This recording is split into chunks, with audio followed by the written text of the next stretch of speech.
Hello mga ka-UVG, ako ulit. So, tingnan natin kung ano ang first week ng March mo. Anong, anong ganap sa first week ng March? What to expect, Virgo, mga ka-UVG. So, para po sa mga hindi makaka-resonate, better luck next time po, okay? Sa mga makaka-resonate naman dyan, thank you po in advance. So, tingnan natin mga ka-UVG. Mga ka-UVG Collective, tingnan natin.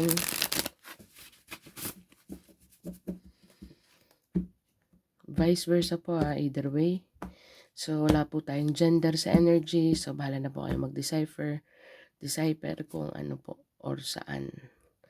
Meron ka ditong Knight of Swords, Virgo. Pero in the reverse siya. At meron ka ditong Four of Pentacles in the reverse din. Meron kang Strength card. So, merong isang person dito na shutdown. Naririnig ko yung tunog ng windows. Alam mo yan, yung mga workings. At saka merong 8 of Wands dito upright. So, merong gustong mag-communicate dito, Virgo, regarding sa wala ng interest. So, what meaning to say, kasi ang Knight of Swords in the reverse, kung upright siya, communication, desisyon, padalos-dalos na desisyon. Okay. Para po sa mga reader, iba-iba po ang perspective ng mga reader. So, please po don't shoot the messenger. Depende po sa intuition ng mga reader. So, para po sa akin, ang Knight of Swords na to, baliktad. So, ibig sabihin, may ayaw ditong magsalita or ayaw mag-communicate with the Four of Pentacles. Let it go. Let it go and let it fly. Kung dati very nurturing pa siya sa sitwasyon or medyo interesado pa siya, I think meron ditong umabot sa punto na hindi na interesado, ayaw nang mag-invest. Okay, so with the Strength card at saka Communication card, malakas ang loob nitong sabihin kung ano ang side niya. Malakas ang loob nitong sabihin kung ano ang dahilan kung ba't nawalan na ng gana makipag-usap or mag-invest or magsalit. Ewan ko, Virgo, kung ikaw to or person na connected sa iyo, sa environment mo, basta ito ang first week of March mo. So, meron ditong ayaw na mag-invest, ayaw na mag-communicate. Malakas ang loob ng person na to na sabihin sa mukha ng another person or sa public or ano man to, career man to, family department, love department, relationship department, friend department. So, bahala ka na kung saan mo ilalapag to. Basta merong isang tao dito na ayaw na mag-invest, na wala na ng gana, ayaw na makicommunicate ng mga BS dito. Like, ayaw na magdesisyon. Isa lang ang nasa mentality ng person na to is i-communicate na kung bakit wala na siya ng interest. Malakas ang loob niyang sabihin kung bakit nawalan siya ng gana sa sitwasyon. Okay. So, i-clarify ko pa each card. Virgo. Tingnan natin kung anong clarification ng card na ito. Wait lang.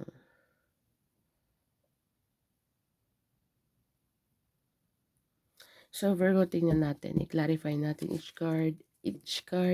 Pasensya na, Virgo, kung nabubulol ako, okay? Medyo may sinus ako ng konti. So, clarify the Knight of Swords. Para po sa ating mga UVG.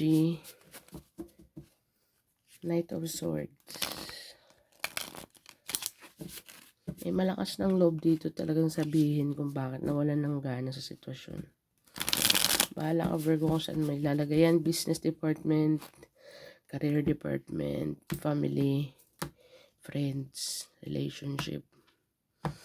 Clarify the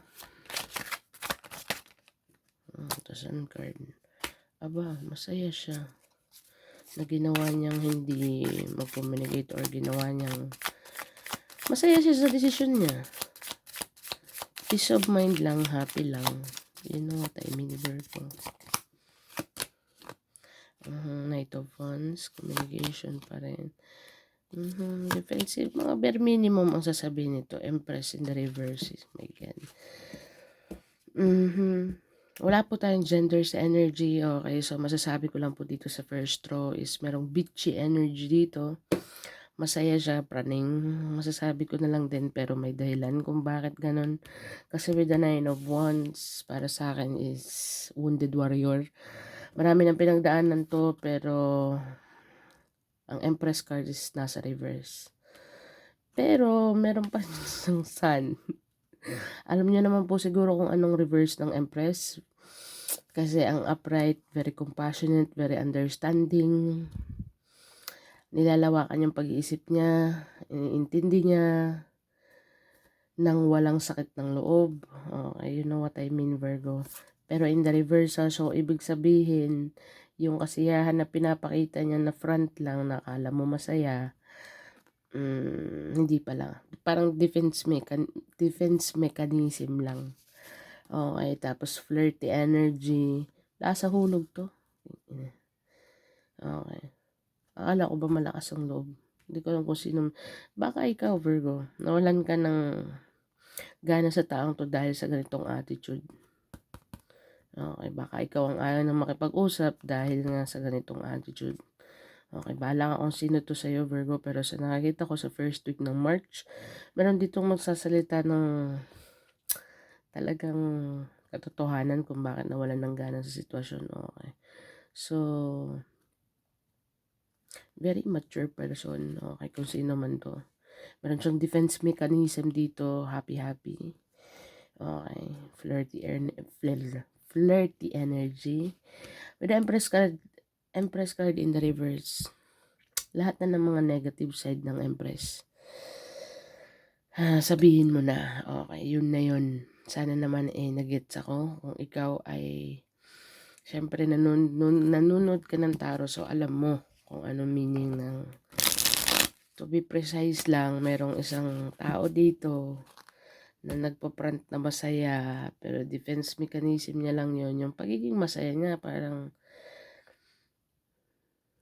dinadaan niya sa mga flirty, hindi niya niraramdam kung ano mararamdaman ng another person or yung mga taong nasa palibot niya. Okay. Parang feeling ko umiilag to Umiilag to sa Clarify mo. Four of Pentacles in the reverse. Wala na talaga. Four of Pentacles in the reverse din, So, sa nakikita ko dito, Virgo, malakas talaga kung sa kanino man, kung saang sitwasyon man to ng buhay mo, meron talagang isang tao dito na let go na lang. Pero this person, hindi kawalan kasi kung bakit. Very mature person. Okay, yung defense mechanism niya is happy. Hindi siya nag-iisip kung anong magiging consequences ng mga action niya. Okay, so kung meron man Virgo dito in the first week of March, ayaw nang makipag-usap or ayaw nang makipag-communicate, let it go and let it fly. Rejection is protection, or maaaring ikaw to, vice versa. Okay, basta merong isang tao dito, okay, na ayaw niya nang mag-invest, ayaw niya na rin makipag-usap, or baka ikaw to, ayaw mo na makipag-usap kasi nawalan ka na ng interest. Bakit? Kasi nga sa ganitong attitude. Okay. So may attitude tong person na to. Alam mo nang sinasabi ko, kunyari masaya pero deep inside hindi. Kasi marami siyang, hindi niya nga alam kung anong gusto niya sa sarili niya. Tingnan mo naman ang Empress card in the reverse. So all over the place to. Very immature with the Knight of Wands. Okay. So, happy-go-lucky tong tao na to. Ayaw niyang i-address ang mga dapat na pag-usapan. Ano to kumbaga, usapang seryoso tapos siya naman. Gets mo? Bastos for short. So, tingnan natin, Virgo, kung ano ang second row. Clarify the Four of Pentacles in the reverse. Dalawa ng Four of Pentacles in the reverse. Pero ayaw na talaga mag-invest dito dahil sa pinapakitang ugali nitong another person. So, tingnan natin. Clarify the Four of Pentacles in the reverse.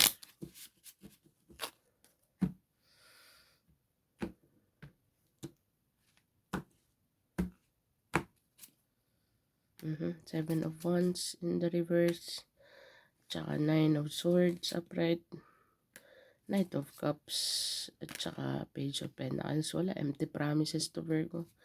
Hindi ko alam kung ano to, sa nakikita ko lang for sure, wag nang ipaglaban. Kung nagkaroon na ng lamat ang sitwasyon, hindi ko alam kung career to, hindi ko man pwede naman, ewan ko ba kasi para bagang mannerism ko yung ewan ko ganun, pero sorry lang. Ang, di ba, how come naman na reader ka tapos sasabihin mo hindi mo alam. Sorry lang mga viewers, nakakapikon alam ko.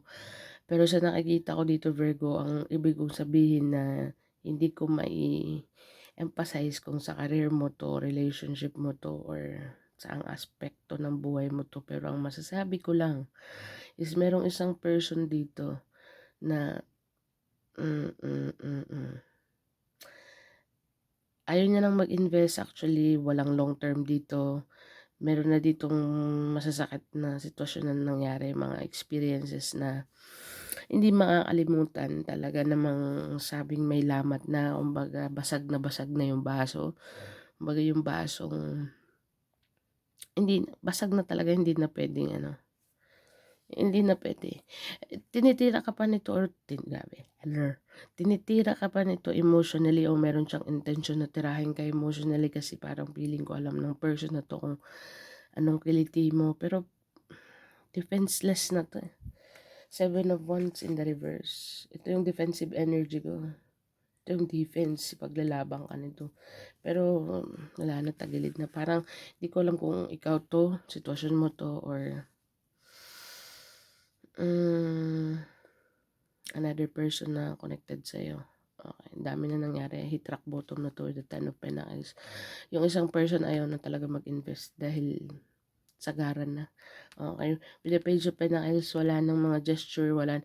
Ito, medyo siguro nakakapagsabi pa ng mga sweet words or papitik-pitik lang na kamusta ka dyan, pero deep inside, gets mo ako Virgo, I don't know. Yun lang masasabi ko dito. Pero parang Six of Pentacles. Person from the past or nostalgic.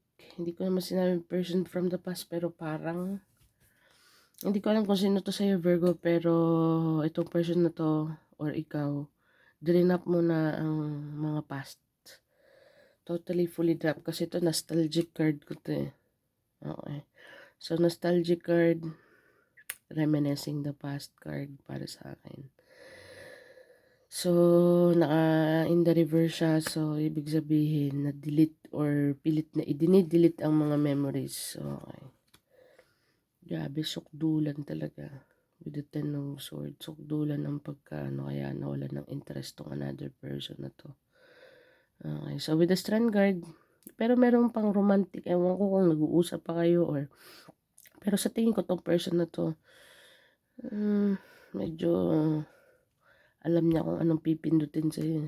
Okay.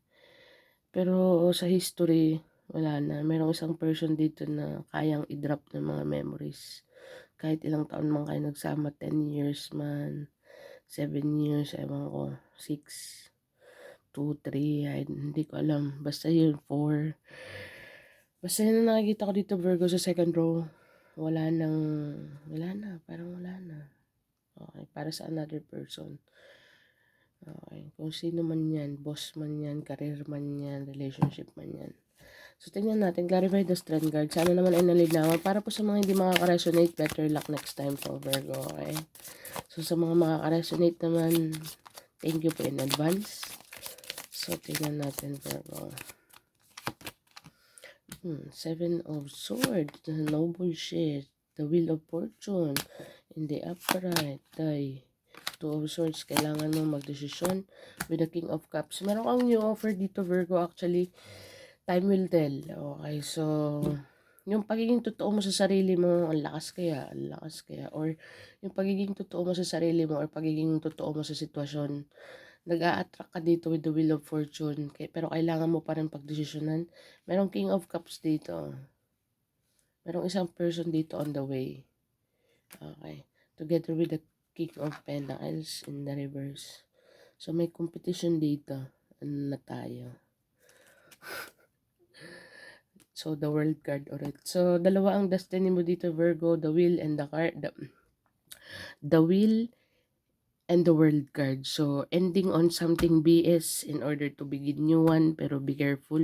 Sa pagiging matotoo mo, Virgo, no, ano na to, Seven of Swords in the reverse. Okay, so lumabas ang kasunod niyan is the Wheel of Fortune. Okay, so makikita mo ang mga katotohanan, lalabas ang katotohanan kung sino ang totoo, kung sinong hindi. Okay, pagiging totoo mo sa sarili mo, dadalhin ka or mamamanifest mo yung mga new person dito, pero kailangan mo pa rin magdesisyon kasi hindi ka naman mabiblame, skeptical ka. Sa una, meron din ditong false king. Okay, so kung sino man ang false king dinidil mo, hindi ko alam kung nakilala mo. Basta first week to ng March, meron kang makikilala dito na hindi siya yung sinasabi niyang siya. Gets mo ako? Broke to. Or in some point, maraming utang. I don't know. Pero sa nakikita ko dito, Virgo, merong isang pure dito. Okay. Very pure. Okay, with the King of Cups, emotionally stable, intelligent. Okay, pero kailangan mong magdesisyon or kailangan magdesisyon itong King of Cups na to. Okay, kung ready na for love or clarify the Two of Swords. Kung magko-communicate, kailangan magdesisyon dito kung magki-communicate ka or mag-open ka lang ng mga clarify more. Just discard. Another. And the 10. Okay. Virgo, sa nakikita ko dito, meron dito, I think mag-chit-chat kayo nito eh. Okay, kasi ang 8 of Wands in the reverse kasi siya, kaya ang 2 of Swords. Tinanong ko kung ano ang 2 of Swords. Ang sabi ng 2 of Swords, makipag-communicate. Bakit kailangan niya magdesisyon? Gusto niya bang magdesisyon? Nakausapin ka o hindi? Parang feeling ko hindi, pero parang feeling niya kailangan niya with the Justice card. Okay. Kasi pag ginawa niyang makipag-communicate sa'yo, kaya pala meron siyang desisyon na kailangan daw gawin. Mabigat sa kanya na hindi niya masabi yung gusto niyang sabihin. Virgo. Okay, so dalawang person ang nandito. Ang isa false person, ang isa genuine. Pero may problema lang siya sa communication, hindi siya magaling mag-communicate. Okay. Maaaring okay din siya sa communication pero inaabot lang siya ng, alam mo yun, kaba kasi King of Cups is very emotional. Okay, so yun ang nakikita ko dito, Virgo, with the World card. It's simula ng katapusan at simula. Ano ba yun? Tama ba? The World card is ending a cycle. Okay, in order to begin new one. So, yun yung Virgo. Ang lakas din dito sa strength row kasi meron kang strength card, the world card at saka the wheel of fortune. So, meron nga lang nakadesting dalawang tao dito, isang King of Cups at saka King of Pentacles in the reverse. Yung King of Cups na problema siya kung paano siya makikipag-communicate sa'yo. Masyado sigurong napakalakas ng dating mo with the strength card. So, hindi niya alam kung anong sasabihin niya. Tsaka meron naman ditong King of Pentacles na hindi naman siya yung siyang sinasabi niya. Gets mo ako? So, hindi ko alam kung maraming utang or mahangin. Ewan ko. Tignan natin, Virgo, kung anong advice sa'yo. Meron ka ditong communication, bottom of the deck. Ano nga pala ang bottom of the deck dito? Ano to? The Emperor in the reverse. Be careful, Virgo, sa mga bossing dyan this coming first week. Or father figure. Okay, so mainit ulo nila ngayon ay first week ng March. Baka ikaw, mga boss energy dyan, mga merong communication na coming in dito. Ang Emperor pag in the reverse, pangit yan. Pangit ang ano niyan, pangit ang attitude niyan, kabaliktaran. Ito pabusing-busingan to eh, kupal. Sorry lang. Sorry, my word, okay. Pero pasensya na, hindi ko kailangan baguhin ang sarili ko para lang sa aking, Pero sa masasabi ko lang dito sa Emperor card na in the reverse, be careful lang. Okay, kasi meron mga communication dito, ilag-ilag lang kung kailangan. Iwasan na lang ang mga konversasyon na hindi naman importante or hindi naman dapat pagtuunan ng pansin or baka trigger lang. May gusto lang i-trigger sa'yo, Virgo, so let it go and let it fly. Okay, huwag ka magpapa-apekto. Okay, so tingnan natin kung anong advice sa aking mga Virgins yan. Para po sa mga hindi makaka-resonate, better luck next time po, okay? So, 3 cards naman po yan. So, bahala ka na po kung saan ka po lalapag. Okay, so, tingnan natin. What is the advice for my Virgo? Work through your fears. A time for healing, Virgo. Nothing will come into the situation. Definitely, Virgo. Nothing will come into the situation para sa mga taong dito na part. Gets mo ako, Virgo, kung alam mo naman lang.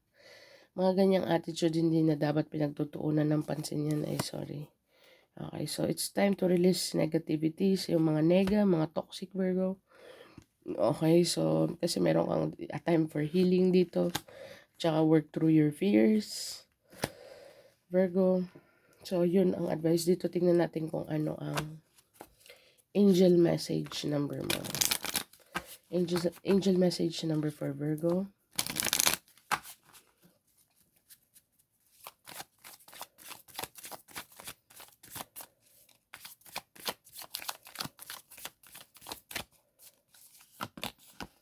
Meron kang Jack, Ancestor, Middle Age. Meron kang 9. Meron kang 9. Meron kang 10. Wow. 9910 Virgo, Google mo angel message number 9910. Meron kang mensahe dyan, baka makadagdag or maka-resonate sa sitwasyon mo. So Virgo, ito lang mahain ko sa inyo. So thank you for being here, Virgo. Thank you for watching and bye for now.